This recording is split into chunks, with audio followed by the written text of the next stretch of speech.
Ate, napunta? Ayun. Bakit? Eh, sana ako nang tulong sa mga anak ko. Oh, Pampacheck up ko yung pampacheck up ko, nalaglag ka. nalaglag pa. Kaya naglalakad ako ngayon. Kanina pa ako naglalakad. Eh, saan papunta mo? Oo, Saan papunta mo? hihiram sana ako ng pera sa kamag-anak ko. Para Malayo ba? makapagpa-check up. Malayo? Medyo kuya, kanina pa ako naglalakad. Eh di, atid na lang kita. Pwede ba kuya? Oo, pwede naman. Okay lang naman. Ano? Atid kita, tapos ano? Napagod na rin kasi ako. Saan pa galing yan? Sa bahay po. Doon ka pa sa bahay nyo. Opo. Wawa naman si ate. Sige te, atid na lang kita sa inyo te. Salamat po. Sige te, ah. Atid na lang kita. Naabala ka po ko tuloy. Okay lang yan. Nandito ka, kasama sa ano yan. Inakita kita eh. Para ang hirap na hirap eh. Kaya nga kuya. Kumain ka na ba? Hindi po. Hindi pa, ako po. Nauuhaw po. Mahuhaw ka pa. Sige, sige, sige. Yari, ano lang kita. Kuya. Balik ka.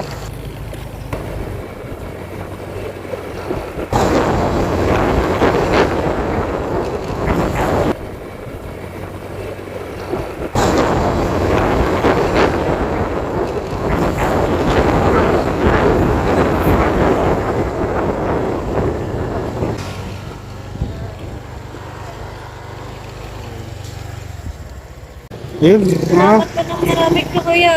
Oo. Nakarating ako sa pararoonan ko talaga. Nakarating din. Ano ba gagawin mo dyan? Manghihiram ka? Baka mag-anak mo?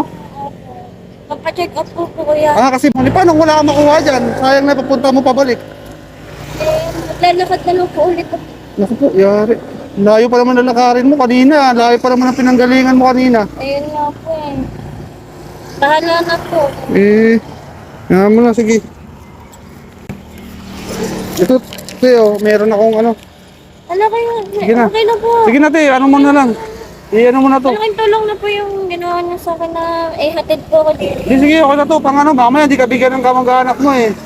Hindi ko na po tatanggahin po po kuya. Oo, sige, okay lang yan. Maraming salamat. Baka mamaya hindi ka maano eh. Yan lang kasi kinita ko. Pagpasensya mo na. Hindi po, malaking bagay po ito. Eh, kasi yan lang ano ko eh. Yan lang yung kinain ng kita ko ngayon. Medyo matumal kasi eh. Pagpasensya mo na muna yan ha. Sige, puntahan mo na yung anak ko. Baka makahingi ka ng tulong dun eh. Sayang din, dagdag din yan. Opo, kuya, maraming salamat po kuya. Ingat ka na lang sa pag-uwi mo. Lagi ka po mag-iingat. Anahan ka po ng Panginoon. Ingat ka na lang sa pag-uwi mo ate ha. Gabayan ka po palagi. Salamat po kuya. Oh, sige, sige. Sige, pre. Ingat ka dyan.